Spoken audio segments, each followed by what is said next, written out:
இப்போது நீங்கள் கேட்கவிருப்பது ஜூனியர் விகடனின் வெளியாகும் பா. திருமாவேலனின் பெரியோர்களே தாய்மார்களே தொடரின் பகுதி 21. பெரியோர்களே தாய்மார்களே. 4 தமிழ் புலவர்கள் கூடும் இடத்தில் ஒரு போலீஸ் ஸ்டேஷனை போடு என்றார் தந்தை பெரியார். அந்த அளவுக்கு குடும்பிப்பிடி சண்டை இருக்கும் என்பதே அவரது கணிப்பு. 2 சிந்தனையாளர்கள் கூடினால் சொல்ல தேவையில்லை, ஒருவருக்கொருவர் விடும் மூச்சு காற்றையே நிறுத்துவதற்கு முயற்சி செய்வார்கள்.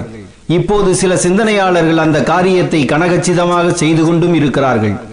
ஆனால் மனிதகுல வரலாற்றில் அரை நூற்றாண்டு காலத்துக்கு 2 சிந்தனையாளர்கள் ஒன்றாகவே சிந்தித்து, ஒன்றாகவே பழகி, ஒன்றாகவே வாழ்ந்து மறைந்தார்கள் என்றால் அது காரல் மார்க்சும் ஃப்ரெட்ரிக் எங்கெல்ஸும் தான்.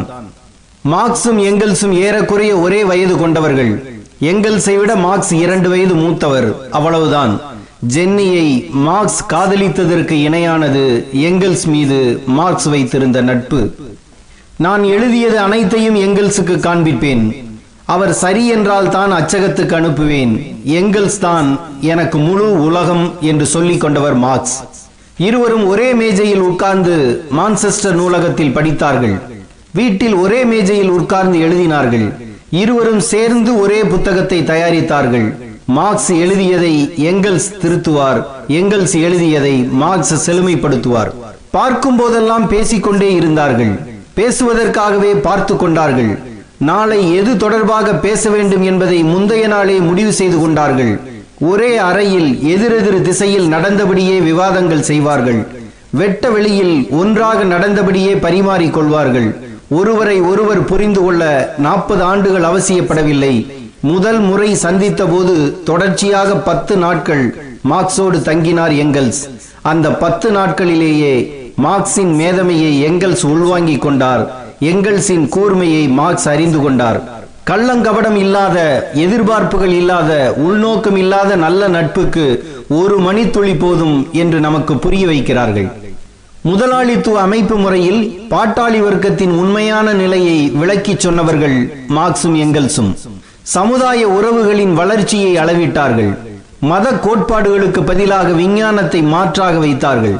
மனிதனின் பரிணாம வளர்ச்சியை அளவிட்டு சொன்னது டார்வின். மனிதகுல வரலாற்றின் வளர்ச்சியை சொன்னவர்கள் மார்க்சும் எங்கெல்ஸும்.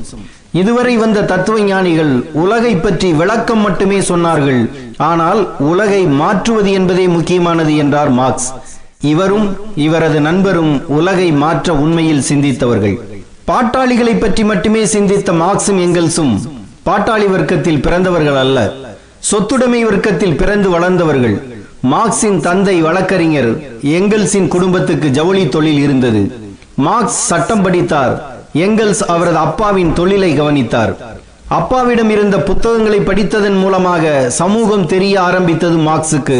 பழமைவாத குடும்பம் என்பதால் கிறிஸ்துவ சபை ஈடுபாடு ஏற்படுகிறது எங்கெல்ஸுக்கு. மார்க்ஸ் வழக்கறிஞராக ஆகிவிடுகிறார். இராணுவத்தில் சேர்ந்து விடுகிறார் எங்கெல்ஸ். இருவருமே சிந்தனை சிற்பிகள் என்பது அவர்களது முதல் கட்டுரையிலேயே தெரிந்து போனது. ஒரு மனிதன் மனித குலத்துக்கு சேவை செய்ய நினைத்தால் அவனுடைய மகிழ்ச்சி கோடிக்கணக்கான மக்களுக்கு சொந்தமானதாக இருக்கும் என்பது மார்க்ஸ் எழுதிய முதல் கட்டுரையில் இருந்த வரிகள்.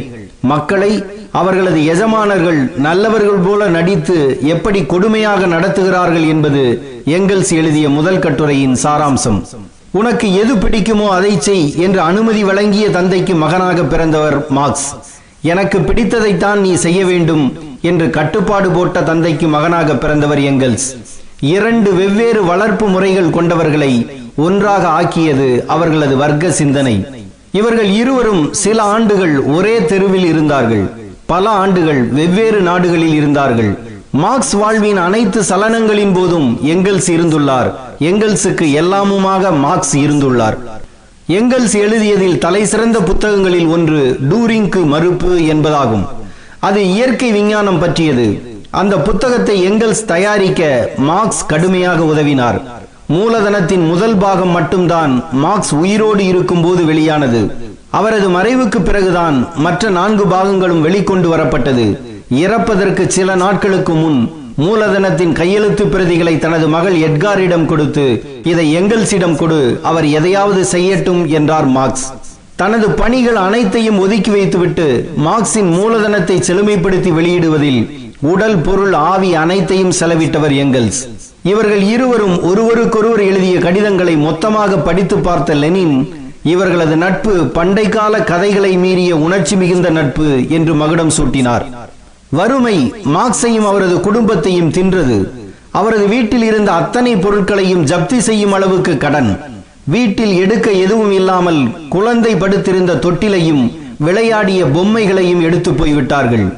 வெறும் தரையில் என்னுடைய குழந்தைகள் குளிரால் உறைந்து போக என்னுடைய மார்பகங்கள் வேதனை மிகுந்து வலியெடுத்து படுத்திருக்க வேண்டியதாயிற்று என்று மனைவி ஜென்னி புலம்பி கண்ணீர் விடிக்கும் அளவுக்கும், என்னுடைய படுமோசமான எதிரிக்கு கூட இந்த நிலைமை வரக்கூடாது என்று மார்க்ஸ் புலம்பும் அளவுக்கும் வறுமை வாட்டியது. அப்போது எங்கெல்ஸ் என்ன செய்தார் தெரியுமா? மான்செஸ்டரில் ஒரு நிறுவனத்தில் தனக்காக மட்டுமல்ல தனது நண்பனுக்கும் பணம் அனுப்ப வேண்டும் என்பதற்காகவே வேலையில் சேர்ந்தார். பிறக்கும் போது குழந்தைக்கு தொட்டில் வாங்க பணம் இல்லை, இறக்கும் போது சவப்பெட்டி வாங்க பணம் இல்லை என்று ஜென்னி சொல்லும் அளவுக்கு வாழ்க்கை இருந்தாலும் யாரோடும் மார்க்ஸ் சமரசம் செய்து கொள்ளவில்லை. நியூ ரெசிடென்சி ஜிட்டுங் என்ற இதழை மார்க்சும் எங்கெல்ஸும் நடத்தினார்கள். கைதுகள் என்ற கட்டுரை எழுதியதற்காக இருவர் மீதும் வழக்கு பாய்ந்தது. நீதிமன்றத்தில் நிறுத்தப்பட்ட மார்க்ஸ் பகைவர்களின் எரியீட்டிகளுக்கு முன்பாக குனிந்து ஒதுங்கி நின்று போராடி கொண்டிருப்பதே நமது தரப்பின் மிகப்பெரிய தியாகம், பத்திரிகையின் கடமை அத்தகையதாகவே இருக்கிறது என்று சொன்னபோது வழக்கத்துக்கு விரோதமாக நீதிமன்றத்திலேயே பலரும் கைதட்டினார்கள். சரியான உண்மை விவரங்களை மிகச்சரியாக சொல்லி அவைகளில் இருந்து சரியான முடிவுக்கு வந்ததுதான் எங்கள் குற்றமா என்று அப்போது கேட்டார் எங்கெல்ஸ். அந்த காலத்தில் இருந்து இந்த காலம் வரை சரியான உண்மை விவரங்களை மிகச்சரியாக கூறுபவர்கள் மீதுதான் வழக்குகள் பாய்ச்சப்படுகின்றன.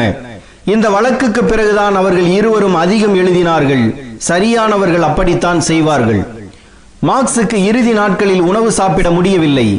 பால் தவிர வேறு எதுவும் உள்ளே போகவில்லை.